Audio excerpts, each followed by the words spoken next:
Boeing Starliner is still at the ISS. This mission launched on June 5th and was intended to be around 8 days long as a minimum. It's been longer than that. Since the beginning, there have been wild reports of the astronauts needing to be rescued by a SpaceX Crew Dragon because of the problems Starliner has had during the mission: helium leaks and thruster failures. But these haven't really been from any reputable sources. It's just been clickbait because that's a headline that always garners clicks. Well, that is, until now. On Friday, NASA announced that the organization was basically delaying a Boeing Starliner flight readiness review originally scheduled for August 1st into this week. I'll get more into what a flight readiness review is a little later.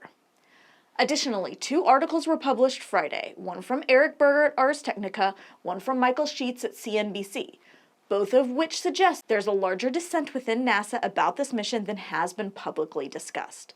Both suggest there's a good chance that the Starliner astronauts will indeed return on a SpaceX Crew Dragon.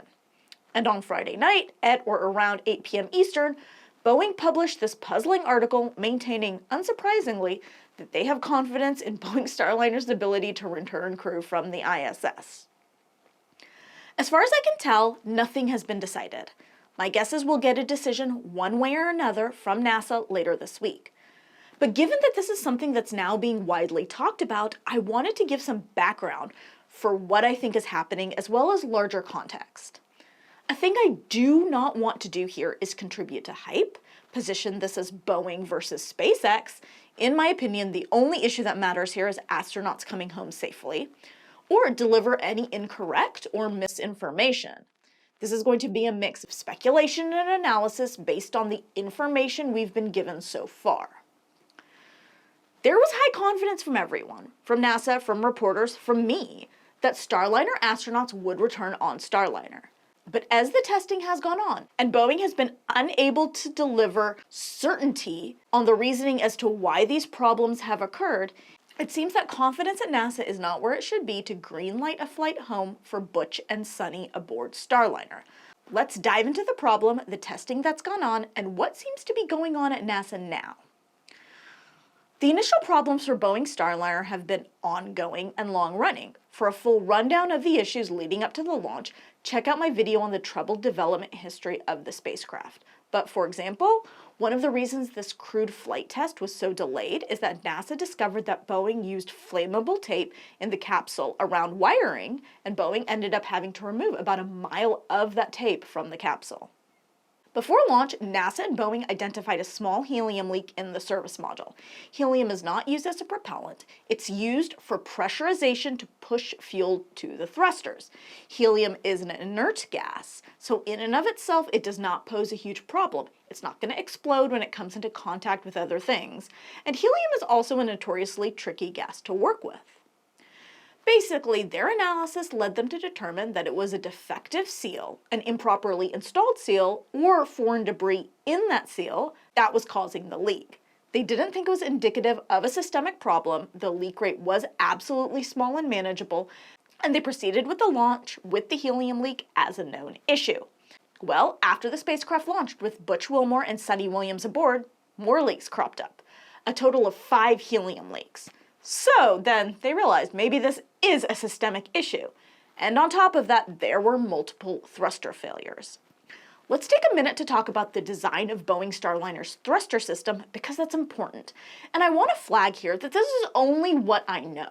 We're in kind of uncharted territory here because Commercial Crew, which is Boeing Starliner and SpaceX Crew Dragon, is the first time a crew vehicle is owned and operated by the provider, not by NASA. That means we don't have the insight into these vehicles that we do into Orion or we had into the space shuttle. While NASA and Boeing have been forthcoming in detail verbally at these press conferences, which has really helped illuminate the issues, I unfortunately don't really have a detailed diagram to show you what I'm talking about. So bear with me, I'm going to do the best I can. Boeing Starliner's propulsion system is primarily located within its service module. It has 20 OMAC thrusters and 28 RCS thrusters. The OMAC thrusters are the more powerful ones, orbital maneuvering thrusters, while the RCS thrusters are for smaller adjustments, holding attitude, that sort of thing. Starliner needs a combination of both to maneuver in space. These thrusters are located in what are called dog houses around the capsule. There are 4 of them, each of which has a thruster pack. The thrusters are built by Aerojet Rocketdyne, not Boeing. These are reliable, flight-proven thrusters, but they were modified for use in Starliner, and that's where we are having problems. There are fuel and helium lines that go to each of the 4 doghouses, and there are 2 helium manifolds for each doghouse, making a total of 8 helium manifolds. By the time Starliner was docking with the ISS, there were leaks in 5 of the 8 helium manifolds. And it gets worse. A few hours before Starliner was scheduled to dock with the ISS on June 6th, it developed multiple thruster failures. 5 of the 28 RCS thrusters failed. And what is especially interesting about this is that a similar issue occurred during Boeing's second uncrewed test flight, OFT-2. Boeing applied a software patch to correct that issue after that flight, but clearly it did not fix the problem. Butch manually flew Starliner, holding it 250 meters from the ISS, and they test-fired each of the thrusters. They managed to get back 4 of the 5 online, though even those 4 did not reach their full power, and they were able to proceed with docking with the ISS, and they have been there ever since. One important thing to note, the helium leaks were in different doghouses than the thruster failures. This implied that there was a larger issue with the design and/or the function of the propulsion system versus just an issue with one doghouse. It became clear that there are problems within Starliner's propulsion system that neither Boeing nor NASA fully understood. It's not just that they didn't have a fix, they didn't even understand what the problem was. And basically, that's what the astronauts on space station and engineers on the ground at the White Sands test facility have been working on ever since, figuring out what exactly is wrong with the propulsion system. Remember, these issues are in the service module of the spacecraft, and that is jettisoned before re-entry. It does not return to Earth. So if they want to figure these problems out before the next flight, if there is even a next flight of Starliner, they have to get to a point where they understand why these problems are happening and have confidence that the propulsion system will work properly to maneuver and position Starliner for re-entry. Not just future Starliners, but this current Starliner. Over the past few weeks, Boeing has embarked on a mission to try and understand why these problems are happening. They took thrusters that were on the ground at the White Sands test facility through the same things Starliner had been through to see if they could replicate these problems on the ground. What they have found since that ISS docking and through the course of this testing is that the RCS thrusters have been overheating and shutting down. They were able to hot fire the troublesome thrusters on Starliner, and they were able to get them close to full power, except for that one failed thruster. They're not even worrying about that one. As of the July 25th briefing, Boeing was able to replicate that overheating thruster behavior both on the ground and on orbit. They then took apart that thruster on the ground and believed that it deformed and bulging. It was described as bubbling. Teflon seal in an oxidizer valve may be restricting propellant to the thruster. This is due to the heat vaporizing the propellant and affecting the seal. I want to be clear, they think this is what is happening because of the testing on the ground. They aren't able to directly examine the ship on orbit. But the question is, will these seals remain functional and intact during the stress that undocking and deorbit will put on them? Boeing is confident that they will, hence that post on Friday. They did extensive testing on the ground, putting that seal through 5 times the stress it will come under during undocking and re-entry. They say it will hold according to the July 25th briefing, but is NASA confident of this? Another important question is why this overheating is occurring at all. Well, according to the July 25th briefing, there are theories, but nothing for sure. First of all, they found that the aft thrusters fail more. Part of this is because they think they're used more during rendezvous maneuvers. And another part, Steve Stitch, the program manager for NASA's Commercial Crew program, said is because of heating from the sun. The aft thrusters start out at about 50 degrees warmer than the other thrusters because they face the sun, so they are quicker to overheat. It's all a matter of understanding how these systems work together during flight, which is hard to do on the ground. That's the purpose of a flight test. The doghouses are insulated, to be clear. They're insulated from the cold temperatures Starliner experiences while it's docked. What we are seeing is that the insulation from heat isn't as robust as it should be. As far as the helium leak, they do think that's a seal issue. The helium leaks haven't been a problem since docking. While docked, Butch and Suni closed the helium manifolds that were an issue, so they're not losing any helium while docked. But they suspect that the NTO propellant, or nitrogen tetroxide, vapor was degrading the seals. They were able to confirm this was the case on the ground. Boeing has ordered new seals for Starliner 1, which is the first operational mission. They do understand the helium leak, but there is a still concern that new helium leaks could occur, or old ones could become even bigger, and become an issue after undocking. So it's clear that Boeing and NASA have made significant progress with understanding the problems that Starliner has faced during CFT and is figuring out fixes. But there are still questions, and while they think they have found the cause, they cannot be certain.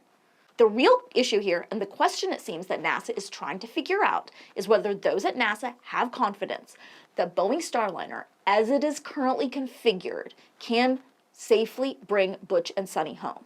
Not whether Boeing has the information to fix these problems for Starliner 1, but for this mission, for this spacecraft. Do they have confidence that thrusters will fire at the power they need to?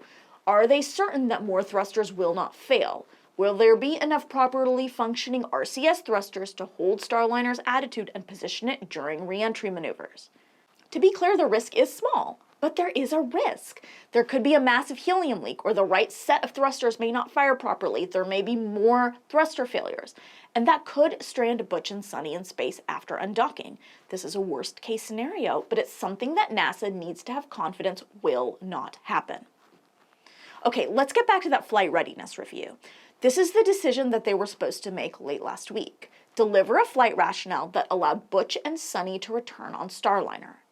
The way a flight readiness review usually works, they're usually held before launch, is that team members gather to share technical data and work out issues. They need to come out of this meeting with a unanimous go, and then that moves up the chain of command to the highest levels across different NASA centers.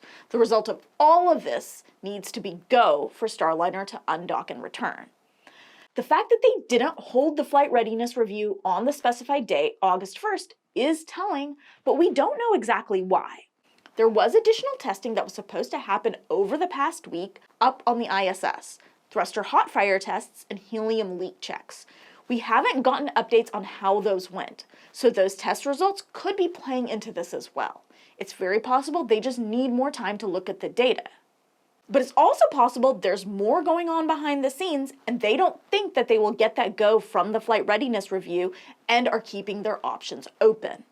As Eric Berger at Ars Technica pointed out, NASA paid SpaceX around $250,000 on July 15th for a, I quote, special study for emergency response.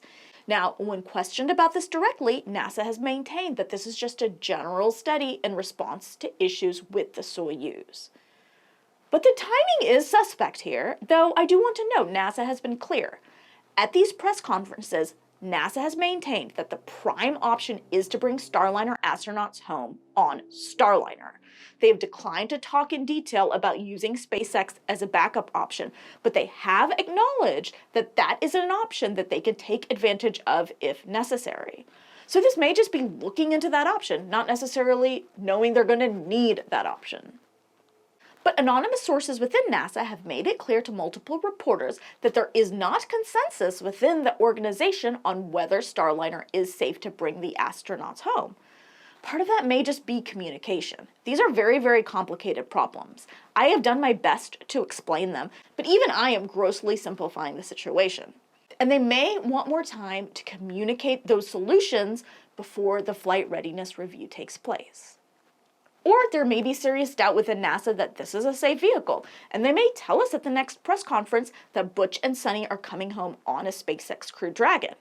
That will probably mean the end of the Boeing Starliner program, and I will have more on all of this depending on what we learn from NASA in forthcoming days.